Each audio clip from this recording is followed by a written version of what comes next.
So, good day mga kadis, no? Bakit kaya walang kuryente itong ating motor, no? Ayan, no? Chinik ko na yung kanyang, CDI spark plug, no? Tinanggal ko rin yung battery niya. Hindi naman lobat. Chinage ko. Ayan, no? Pag binapadyakan ko, wala.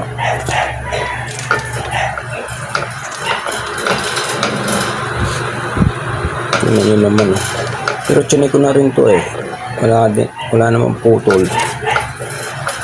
So, yun, wala siya. Tapos yung kanyang fuse, buo naman. So, ang gagawin ko lang dyan is papalit ako ng fuse. Ayan. Pero buo, eh. Buo siya, no? Stock niya kasi yan, eh. Ayan. Kaya pala mga nakarang araw namamatay-matay. So, yun, may CDI din tayo ditong bago, no? Reserva lang, pero okay naman. Ayan, no?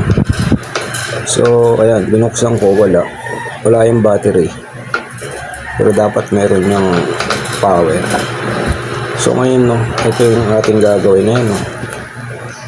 So, papalit lang tayo ng fuse ulit, no? Sinubukan natin pumalit ng fuse. Kasi, ayan, nagpalit na tayo dyan ng fuse, eh. Subukan lang natin. Ayan, meron na siyang neutral, no? Kasi kinabit ko na yung battery. Yun lang pala, defect yung kanyang fuse kahit buo. So, yun lang. Tsaka hindi siya masagad ng takbo kapag hinahataw na.